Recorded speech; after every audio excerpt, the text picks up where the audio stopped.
Bapak Ibu dan saudara-saudara. Mari kita membuka firman Tuhan pagi hari ini di dalam 2 Korintus pasal 4 ayat 1 dan ayat yang kedua.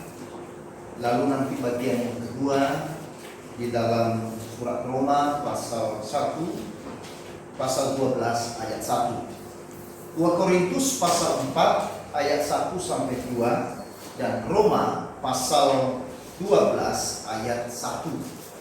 Demikian firman Tuhan.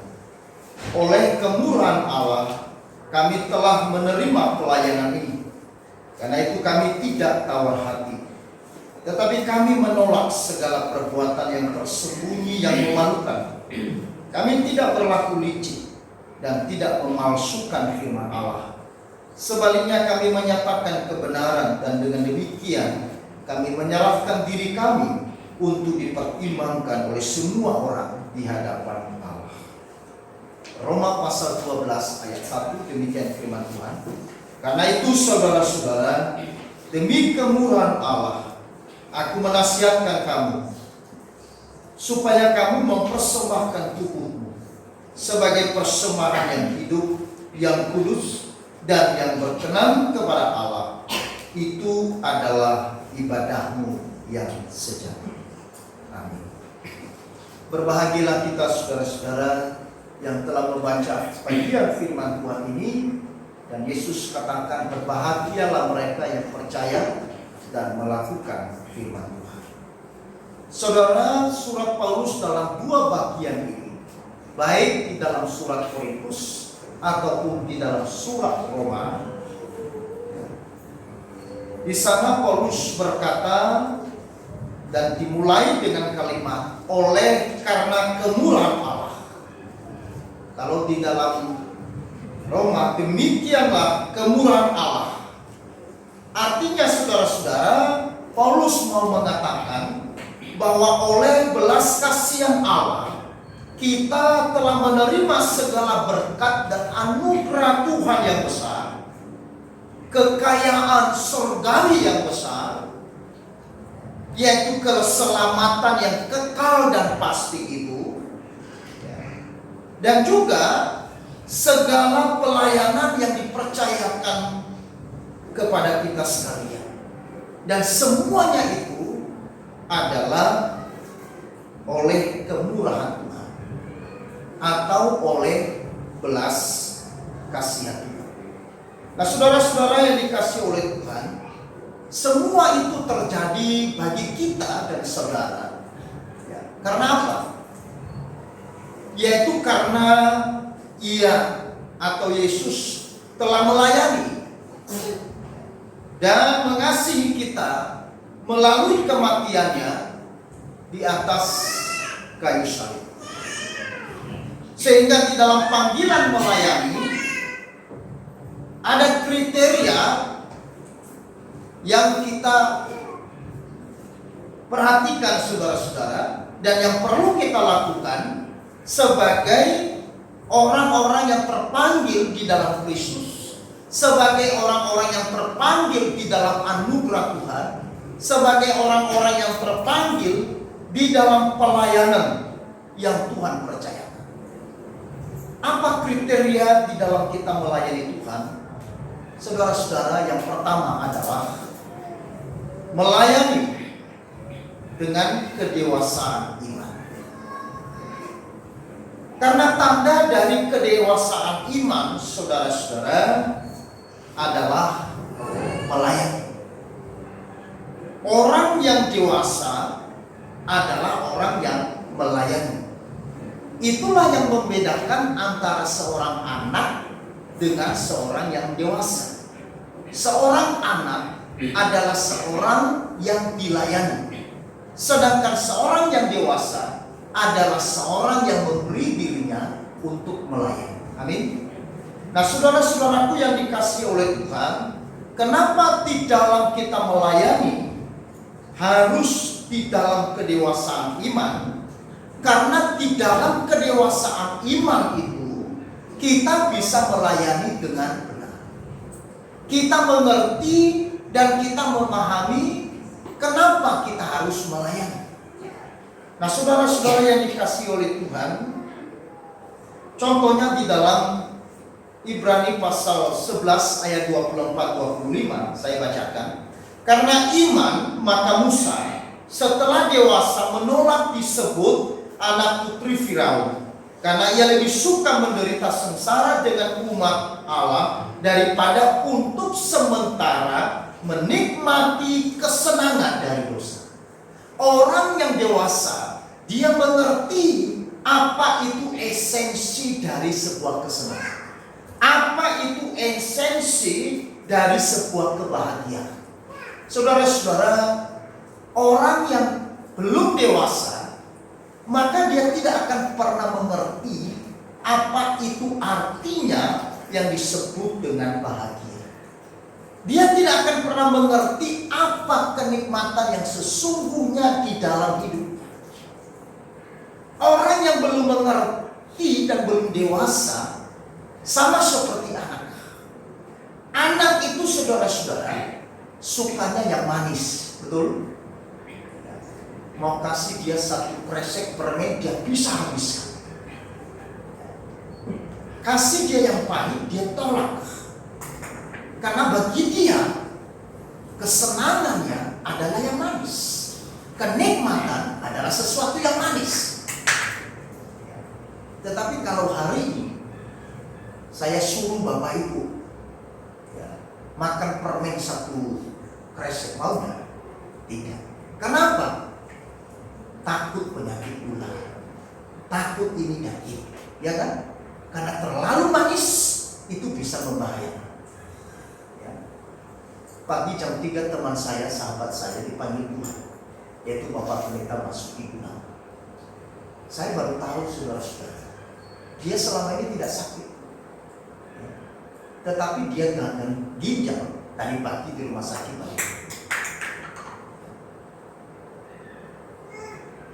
Banyak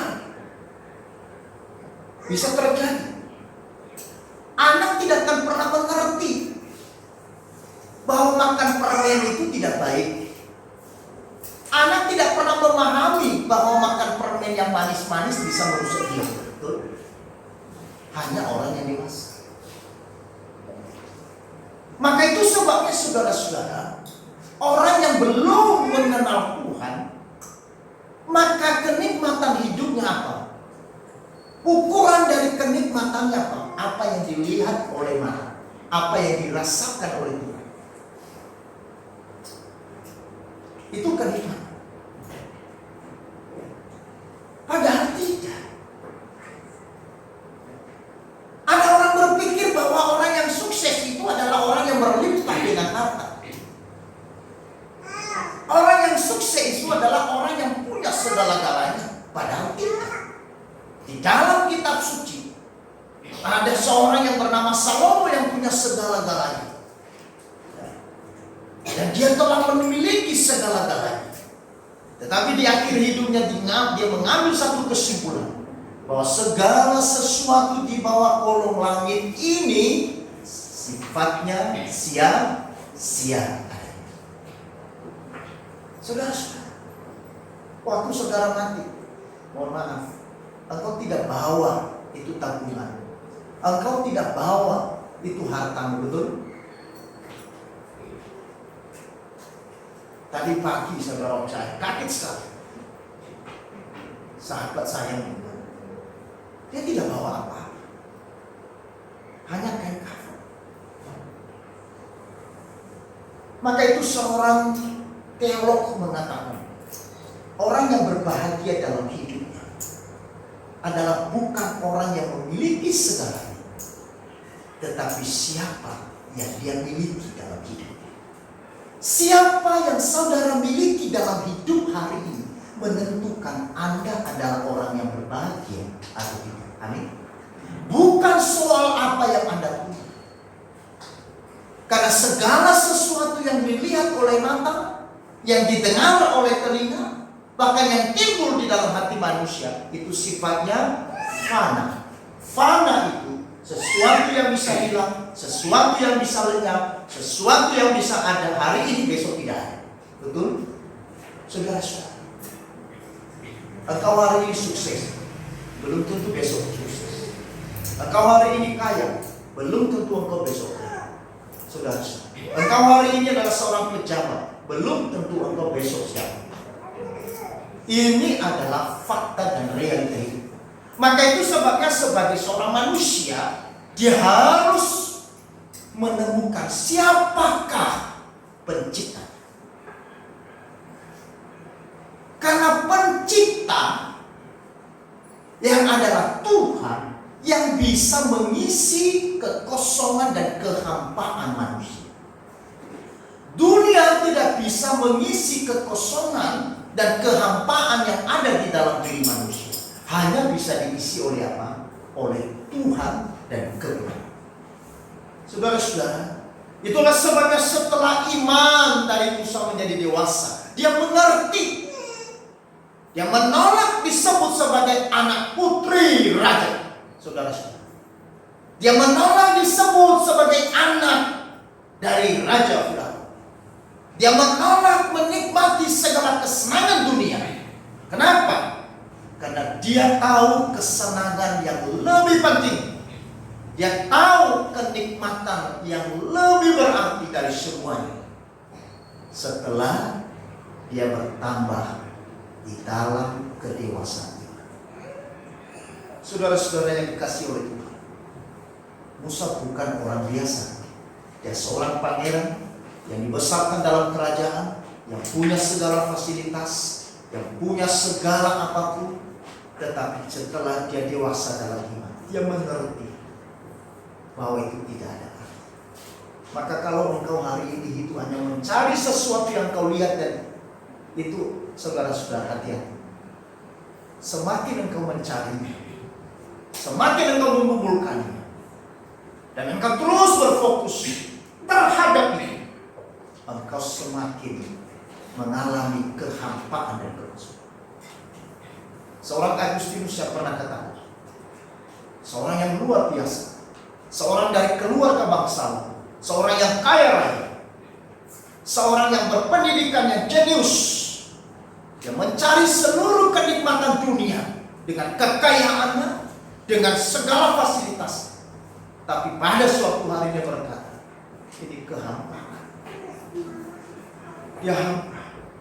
Dia mencari kenikmatan dengan segala bentuk dosa apapun dia lakukan. Karena menurut dia mungkin dengan itu saya bisa nikmati hidup.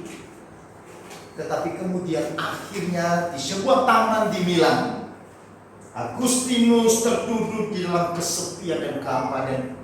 Dia merasa hidupnya kosong. Bukan karena dia tidak punya apa-apa.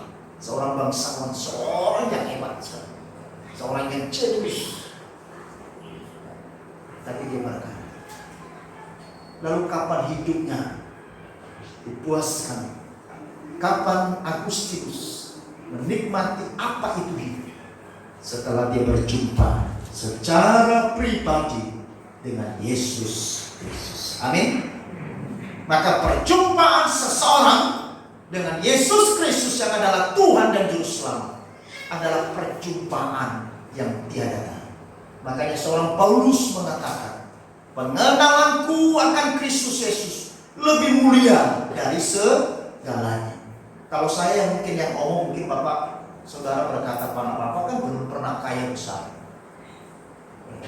Tapi Paulus adalah seorang pembesar di Israel. Paulus adalah seorang pejabat tinggi di Israel. Paulus adalah seorang yang kaya raya, seorang yang sangat dihormati di Israel. Tetapi dia berkata, semuanya itu sekarang oleh karena pengenalanku akan Kristus Yesus sampah dan kerugian. Hanya orang yang dewasa iman yang akan berkata bahwa segala sesuatu yang dilihat oleh mata, yang didengar oleh telinga, yang timbul di dalam keinginan hati manusia, itu hanya sesuatu yang fana. Saudara-saudara, Yesus memulai pelayanannya waktu dia berinkarnasi menjadi manusia di dalam misi penyelamatan kepada manusia yang berdosa, yaitu pada saat dia dewasa. Di dalam hukum orang Yahudi, orang yang dewasa adalah dianggap pada umur 30 tahun. Maka itu sebabnya waktu dia datang ke dalam dunia, dia baru memulai pelayanan pada usia dewasa. Maka orang yang melayani adalah orang yang dewasa dalam iman. Mungkin saudara-saudara orang yang anak-anak bisa melayani, bisa saja. Tetapi dia melayani seperti anak-anak. Bisa cepat tersinggung, cepat marah, cepat galau, cepat bosan, cepat dingin, cepat panas. Itu labil, tidak stabil, tidak konsisten. Kenapa? Anak. Saudara-saudara, satu video. Rick Warren mengatakan, kedewasaan adalah saat kamu menjalani hidup dengan komitmen, bukan dengan perasaan. Orang yang dewasa itu adalah orang yang menjalani hidupnya dengan komitmen, bukan perasaan. Anak, dia bergantung pada perasaan. Tapi orang yang dewasa, dia menjalani hidupnya dengan komitmen. Maka waktu kita melayani Tuhan, layani dia di dalam kedewasaan iman. Karena waktu kita melayani, kita akan melayani bukan dengan perasaan, tetapi dengan komitmen. Karena kalau kita melayani Tuhan dan memberi diri kita dipakai oleh Tuhan berdasarkan dan bergantung pada perasaan kita, maka saudara-saudara, ini sangat bahaya sekali. Pada saat perasaan kita enak, kita bersemangat. Pada saat perasaan kita tidak enak, kita akan menjadi lemah. Kenapa? Karena melayani dengan perasaan, bukan dengan komitmen. Orang yang melayani dengan komitmen, dia tahu ada masalah, dia tahu ada kesulitan, dia tahu ada persoalan yang harus dihadapi ke depan. Tapi dia harus tetap menjalaninya. Dia tetap harus menghadapi apapun resikonya. Kenapa? Itu panggilan komitmen.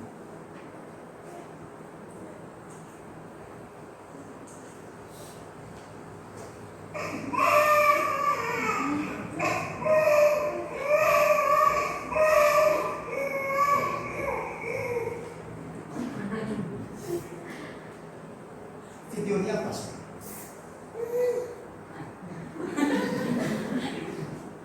Ini menggambarkan ketidakdewasaan. Kedewasaan itu tidak diukur dari usia. Ini bapak sudah dewasa, sudah berjenggot, sudah berkumis, tapi seperti anak, masih didokter, masih disusu, masih digendong kemana-mana. Ini layak? Ini normal? Tidak, saudara. Lucu, menjijikkan. Coba kalau misalkan ya saudara bertemu langsung dengan seperti ini. Seorang bapak lagi digendong oleh ibunya sambil didorgi. Saudara geli nggak? Geli lihatnya. Geli. Berbeda dengan si kecil ini. Lucu, gemas. Tapi kalau sudah berjenggot, sudah berkumis, digendong kemana-mana, lalu di mulut ditaruh dot, ya. Apa kawan berkata, ini bapak gemas? Gemas ya? Enggak, saudara-saudara. Orang nggak pernah. Jengkel dalam sebelah. Kemudian yang kedua, bagaimana kriteria kita melayani dalam Tuhan? Yaitu melayani dengan totalitas. Melayani dengan totalitas itu artinya melibatkan seluruh aspek hidup kita sebagai orang percaya. Seluruh pikiran, seluruh perkataan, kemampuan, dan kegiatan kita harus dipersembahkan untuk melayani Tuhan. Itulah sebabnya tadi Paulus katakan dalam Roma pasal 12, persembahkanlah tubuhmu sebagai apa? Persembahan yang hidup. Artinya persembahan secara totalitas, bukan sebagian. Kenapa kita harus melayani dengan totalitas? Karena Kristus telah memberikan teladan bagaimana dia melayani kita manusia yang berdosa secara totalitas. Dia menyerahkan hidupnya, tubuhnya untuk mati di atas kayu salib. Dia serahkan secara totalitas. Saudara-saudara, itu maksud.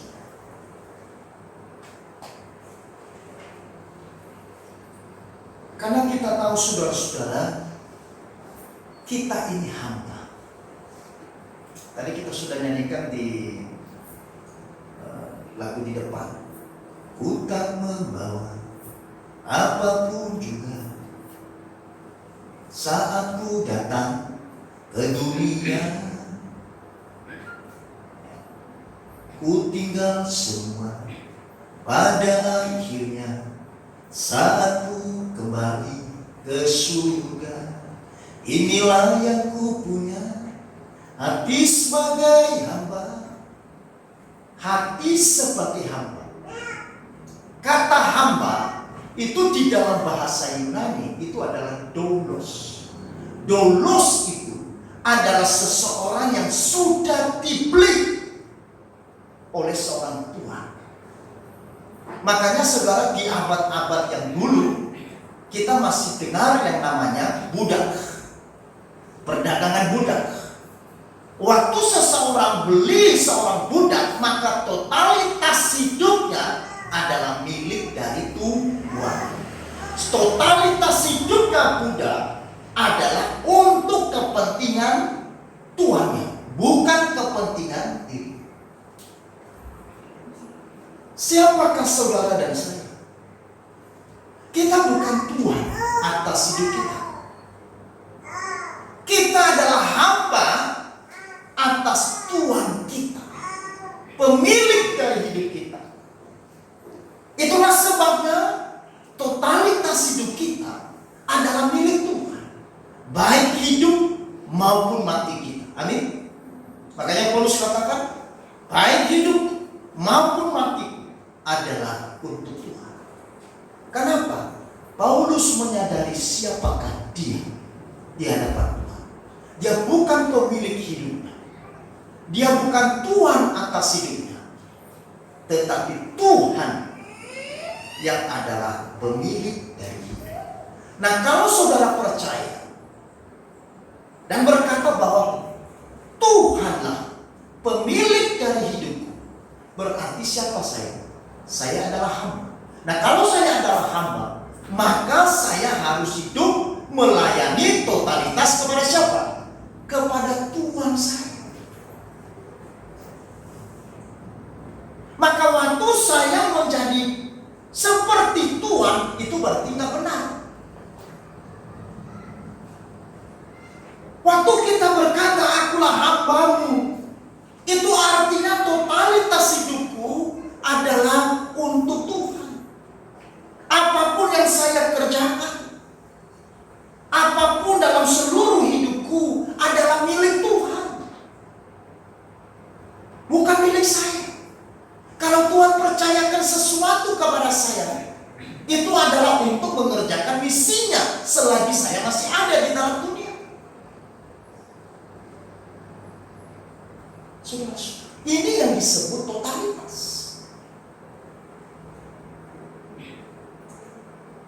Kemudian yang ketiga, bagaimana kriteria di dalam kita melayani Tuhan? Yaitu melayani dengan vitalitas. Artinya bahwa orang percaya yang telah menerima kemurahan dan belas kasihan Tuhan harus melayani Tuhan dengan apa? Dengan penuh semangat. Karena Roma pasal 12 ayat 11 berkata, janganlah hendaknya kerancinanmu kendor, biarlah rohmu menyala-nyala dan layanilah Tuhan. Kenapa kita harus melayani Tuhan dengan roh yang menyala-nyala dan tidak kendor, karena kita telah beroleh belas kasihan dari Tuhan. Karena kita telah menerima hidup di dalam Tuhan. Hidup yang kita miliki bukan hidup yang sementara, tapi setelah kita percaya kepada Yesus, maka kita diberikan hidup ilahi. Sehingga setiap kita yang percaya, kita memiliki hidup yang kekal. Bukan hidup sampai dengan kematian. Makanya saudara-saudara, konsep ini berbeda dengan semua konsep yang lain. Maka bersyukur saudara-saudara menemukan Kristus dalam hidup. Kenapa? Ada jaminan yang namanya hidup yang kekal. Bukan mudah-mudahan masuk surga, bukan mudah-mudahan selamat, bukan mudah-mudahan hidup, tetapi sudah hidup. Amin. Karena di dalam Efesus pasal 2 ayat 1, kamu yang dahulu sudah mati. Mati karena apa? Mati karena dosa dan pelanggaran. Ini yang disebut mati rohani. Mati rohani apa? Hidup yang terputus dari Tuhan. Yang kedua, hidup yang dikuasai kegelapan. Orang yang dikuasai kegelapan, dia tidak akan pernah melihat kebenaran. Yang kedua, dia tidak akan pernah tahu jalan menuju keselamatan. Dia akan terus berspekulasi tentang keselamatan. Mungkin ini jalan, mungkin ini keselamatan, mungkin dengan cara ini, cara itu saya bisa sampai kesempurnaan. Saya bisa sampai kepada surga yang sempurna. Tapi namanya mungkin. Kenapa mungkin? Karena posisi kita ada di dalam gelap. Orang yang di dalam gelap adalah orang yang meraba-raba. Betul? Kalau saudara di dalam ruangan yang gelap, saudara mau keluar mencari pintu, saudara jalannya tegak lurus, jalan dengan jalan yang pasti atau meraba-raba? Tidak pernah berjalan dalam gelap. Meraba-raba saudara. Ini jalannya kok. Makanya waktu jalan-jalan, oh ini mungkin ya jalan masuk surga ini. Oh iya. Coba kita buat ini. Mana mau tahu selamat. Tapi pasti tidak. Makanya ada pertanyaan. Seandainya engkau hari ini dipanggil Tuhan, engkau meninggal di dunia, apakah Anda yakin masuk surga? Orang yang sudah memiliki hidup kekal, orang yang sudah memiliki Yesus Kristus, dia akan berkata, saya pasti masuk surga. Ini bukan sebuah arogansi, bukan. Tetapi Yesus sendiri yang berkata. Itulah sebabnya saya pastikan kepada saudara, satu-satunya kitab suci yang berkata, aku jalan kebenaran dan hidup. Tidak ada seorang pun yang datang kepada Bapa kalau tidak melalui. Kemudian yang kedua, Yesus waktu dia berbicara kepada manusia di dalam kitab suci, dalam Alkitab, dia berkata, mereka yang percaya pasti selamat. Jadi waktu saya mengimani apa yang Tuhan katakan, ini bukan arogansi, bukan saya sempurna dari yang lain, bukan saya sebagai manusia yang suci yang tidak ada dosa. Tetapi kenapa saya bisa masuk? Karena Kristus telah menebus, menyucikan, membersihkan segala dosaku. Saudara, tidak ada konsep. Kalau tidak percaya, coba cari dan coba tanya. Itu sebabnya saya sangat bersyukur. Dulu teman saya memberitahu, Noi, kamu tahu nggak jalan menuju kepada kehidupan yang kekal? Tidak. Kamu yakin nggak? Nggak tahu juga. Mana saya urus. Tapi teman saya berkata, ada jalan. Dan situ saya diubahkan oleh Tuhan. Dulu saya tidak yakin dengan hidup kekal. Tapi oleh Yesus Kristus saya sekarang menjadi yakin. Saya tidak tahu kapan kita hidup. Tadi saya katakan di awal, teman saya cuma masih muda. Tidak ada sakit, saudara. Saya belum dengar. Padahal beberapa minggu yang lalu kami masih kontak. Bahkan 2 hari 3 hari yang lalu masih guyur di grup. Tapi jam 3 pagi dipanggil Tuhan. Saya tidak tahu siapa yang akan menyusul. Apakah mungkin saya besok? Persoalannya bukan kapan saya matinya, tapi persoalannya saya sudah memiliki kepastian hari ini, bukan besok. Banyak orang berkata, saya sih mau surga Pak, mau sekali. Saya tidak mau binasa. Saya mau hidup dalam kekekalan, dalam kesempurnaan, di dalam moksha dan sebagainya, dalam kemuliaan Allah yang tiada tara. Tapi boleh tidak tunda Pak? Ya toh, boleh tidak tunda besok-besok karena masih banyak urusan.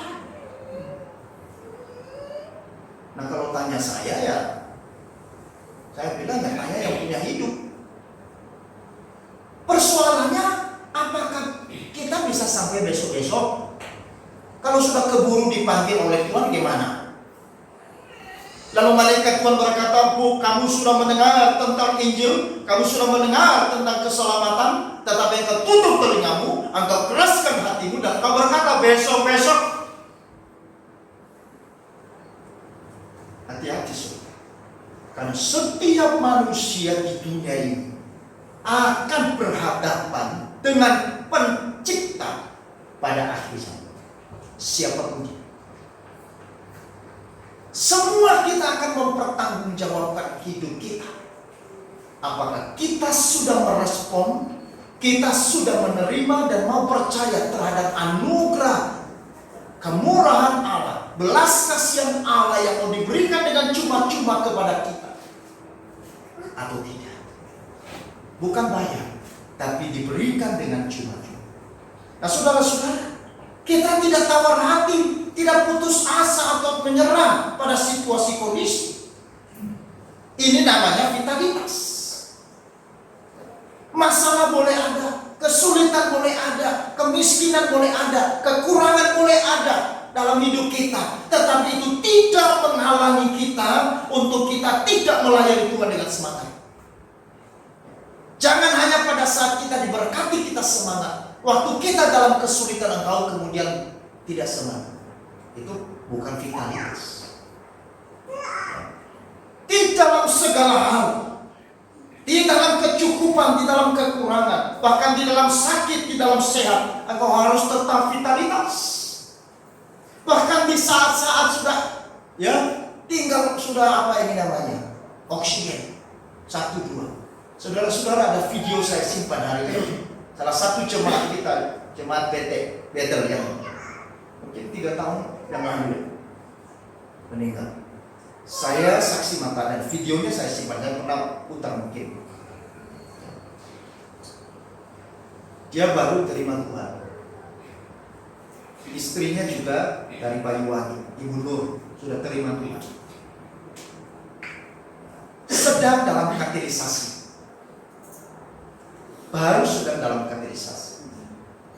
Tapi dia sudah memiliki di rumah sakit Ayu. Pada saat detik-detik terakhir saya kunjungi dan kemudian setelah itu meninggal. Saudara-saudara, apa yang dilakukan? Dia bernyanyi. Dia bisa melayani, masih melayani Tuhan. Melayaninya gimana? Dia katakan kepada adiknya, kamu harus tetap ikut Tuhan, kamu harus tetap ke gereja. Dia katakan kepada istrinya, kamu harus tetap cinta Tuhan. Karena Yesus luar biasa. Aku melihat sungai yang indah. Dia katakan. Dan dia katakan, aku mau nyanyi Pak Pendeta, silakan. Dia nyanyi saudara-saudara. Padahal sudah kritis sekali. Lalu kemudian dia menerus nafas terakhir. Ini namanya vitalitas. Jangan hanya ada masalah sedikit udah gagal. Ada kesulitan sedikit seperti orang sudah mau mati rasanya. Baru putus pacaran sudah seperti orang yang mau mati. Tidak ada tanda-tanda kehidupan di wajah. Baru kehilangan dompet seperti kehilangan dunia. Baru kehilangan kaos kaki sudah ambruk satu rumah. Yo.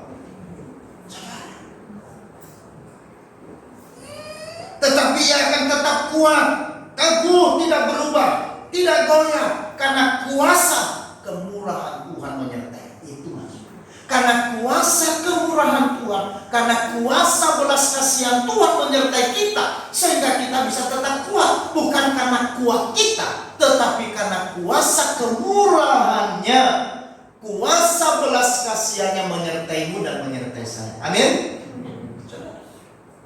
1 Korintus 15 ayat 58.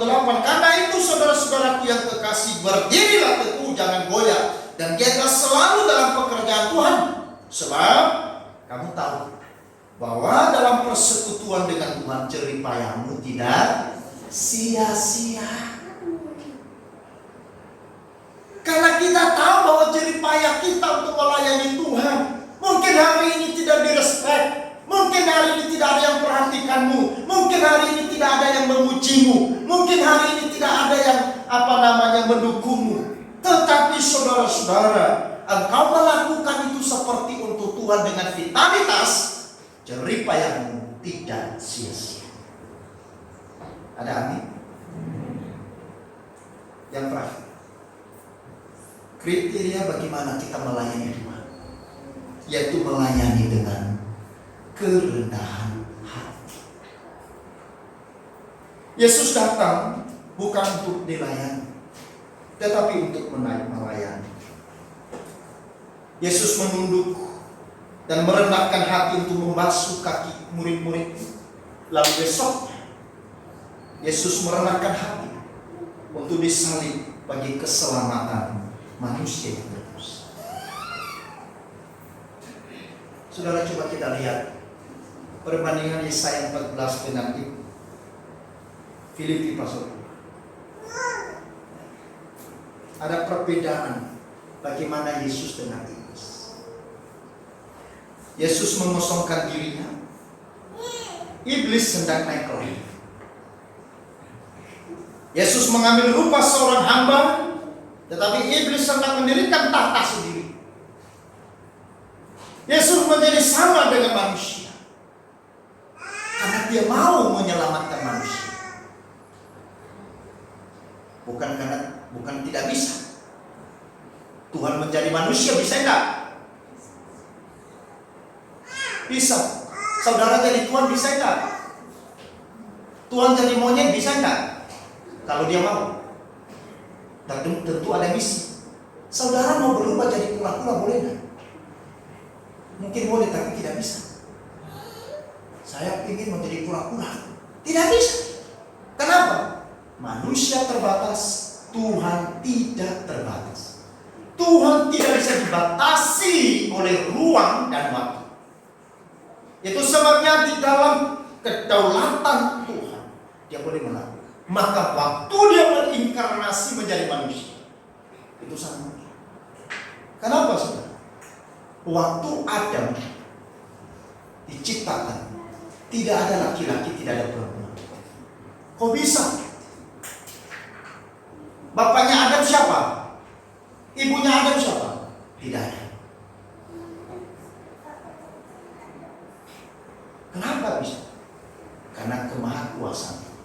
Yang kedua, Hawa dari mana? Ada laki-laki, tidak ada perempuan. Bagaimana bisa? Bisa. Karena Tuhan Maha Kuasa. Yesus ada media perempuan, dipakai perempuan namanya Maria, tetapi tidak ada laki-laki. Makanya banyak orang berkata, "Loh, bagaimana Yesus bisa menjadi manusia? Kemudian dikatakan tidak ada laki-laki, hanya perempuan." Maka saudara-saudara, ya, dua kitab suci besar, Alkitab dan Al-Quran mengatakan Yesus dikandung oleh Roh Suci atau Roh Kudus. Bisa? Bisa. Lalu manusia bagaimana? Ada laki-laki, ada perempuan. Kenapa manusia ada laki-laki, ada perempuan? Karena manusia terbatas. Saudara-saudara, merendahkan dirinya, tetapi iblis bagaimana? Naik mengatasi lawan. Taat sampai mati di atas kayu salib, tapi iblis bagaimana? Hendak menyamai yang maha tinggi. John Calvin berkata, setiap kebaikan dalam kehidupan Kristen bertumbuh dalam tanah kerendahan hati. Tanpa kerendahan hati, setiap kebajikan dan setiap anugerah akan menjadi lain. Saudara, setiap kebajikan dan setiap anugerah akan menjadi lain kalau tidak didasarkan pada kerendahan hati. Sehebat apapun kita, kalau kita melakukannya tidak pada kerendahan hati, maka akan menjadi layu. Karena penghalang terbesar untuk melayani itu adalah hati yang angkuh. Karena apa, saudara-saudara? Karena hati yang angkuh itu akan fokus pada apa yang orang lain katakan tentang kita daripada melayani orang lain. Yang kedua, hati yang angkuh akan fokus pada apa yang kita rasakan daripada mengetahui bahwa Tuhan mengasihi kita dan Dia mau kita melayaninya dari kasih-Nya. Itulah sebabnya, saudara-saudara, Yesus berkata kepada murid-muridnya di dalam Matius pasal 23 ayat 11-12 dikatakan, barang siapa terbesar di antara kamu, hendaklah ia menjadi pelayanmu, dan barang siapa meninggikan diri, ia akan direndahkan, dan barang siapa merendahkan diri, ia akan ditinggikan. Jadi siapa yang mau besar dan yang terbesar di antara kita, hendaknya menjadi pelayan. Ini konsep berbeda dengan konsep dunia. Orang dunia yang terbesar adalah apa? Orang yang dilayani. Itu dunia. Pejabat mewah. Orang besar mewah. Dilayani. Keringatnya pun dilapis. Ada dayang-dayang yang kipas. Saudara-saudara, tapi Yesus berkata dalam Alkitab, orang yang terbesar bukan di dunia, tetapi di dalam kerajaan Allah adalah seorang yang memiliki hati seorang pelayan atau hamba. Seperti apa hati kita, saya tidak tahu.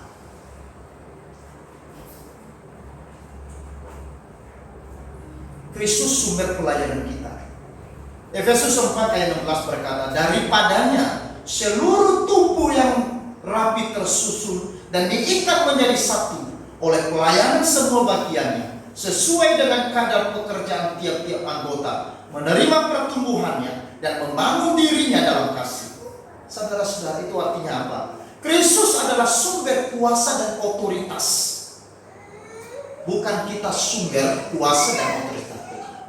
Karena tadi 2 Korintus pasal 4 ayat 1 dan 2 dan Roma pasal 12 ayat 1 mengatakan, kita hidup, kita melayani karena oleh belas kasihan Tuhan, oleh kemurahan Tuhan. Jadi bukan dari kuasa dan otoritas. Hidup kita bersumber dari Dia. Kemampuan kita melayani mengalir juga dari Dia. Bukan dari kecakapan kita, bukan dari kefasikan kita berbicara, bukan dari pengetahuan yang kita miliki tentang Tuhan, bukan dari gelar kita yang banyak, bukan.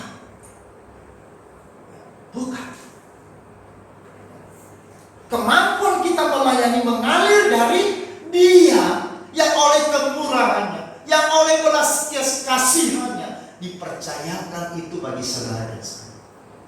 Maka kalau saya dan saudara menerima pelayanan apapun yang Tuhan percayakan untuk kita kerjakan menurut kadar kita masing-masing, menurut bagian kita masing-masing, menurut jalan kita masing-masing yang dipertetapkan Tuhan bagi kita, maka itu adalah apa? Mengalir dari. Kalau ini kita setuju dan kemudian kita memahami dengan benar, maka saudara-saudara, kesadaran bahwa hidup dan pelayanan kita merupakan anugerah Kristus. Kesadaran bahwa hidup dan pelayanan kita merupakan anugerah Kristus akan apa? Akan menghindarkan kita dari sikap tinggi hati. Kalau saya sadar Kristus sumber kuasa dan otoritas, hidupku bersumber dari Dia, kemampuanku melayani mengalir dari Dia, akan saudara-saudara menyadarkan saya bahwa hidupku dan pelayanan ini adalah anugerah Tuhan, kesempatan yang Tuhan berikan. Tidak mungkin saya menjadi orang yang tinggi hati.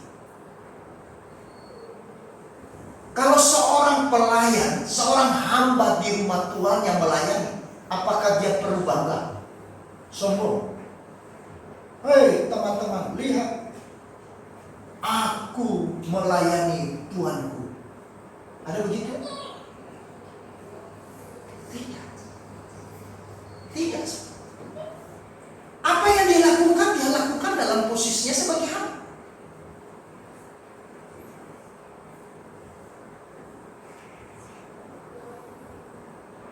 Tukang parkir itu saudara-saudara, dia menjaga begitu banyak mobil, dari yang sedang sampai yang mewah.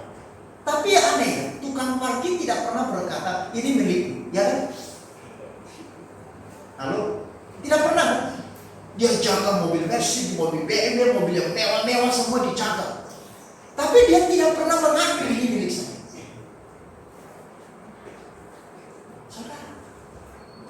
Kita orang yang memiliki kerendahan hati tidak mungkin dia akan bersikap tinggi hati. Tidak. Oh, namanya kemurahan, oh belas kasih. Dan Sri Simoy berkata juga, hanya kerendahan hati yang tahu bagaimana menghargai dan mengagumi sifat orang lain. Hanya karena kerendahan hati yang tahu bagaimana kita menghargai dan mengagumi sikap orang lain. Kalau di dalam seseorang tidak ada kerendahan hati, jangan percaya orang itu akan menghargai dan mengagumi orang lain. Tidak akan pernah. Karena apa? Orang yang tidak memiliki kerendahan hati, dia akan bersifat ingin lebih, ingin seperti. Tapi orang yang rendah hati, dia akan makin seperti siapa? Seperti Yohanes Pembaptis. Ketika dia berjumpa dengan Kristus, padahal Yohanes Pembaptis adalah seorang nabi yang besar, yang sangat dihormati di Israel. Tapi waktu dia berjumpa dengan Kristus, dia mengatakan apa? Biarlah dia makin besar, akulah makin kecil.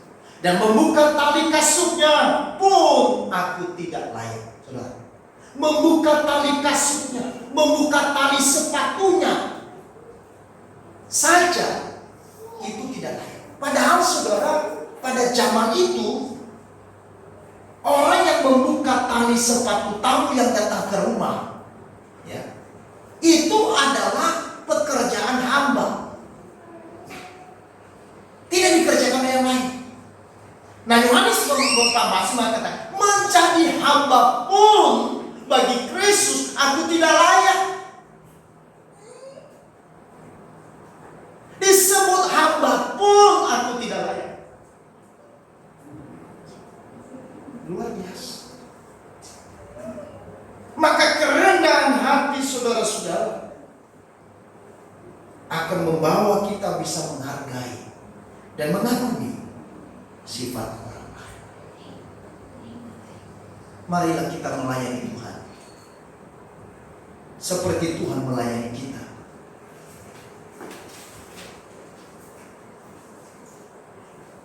Dengan segala totalitas, dengan segala vitalitas, dan juga dengan segala kerendahan.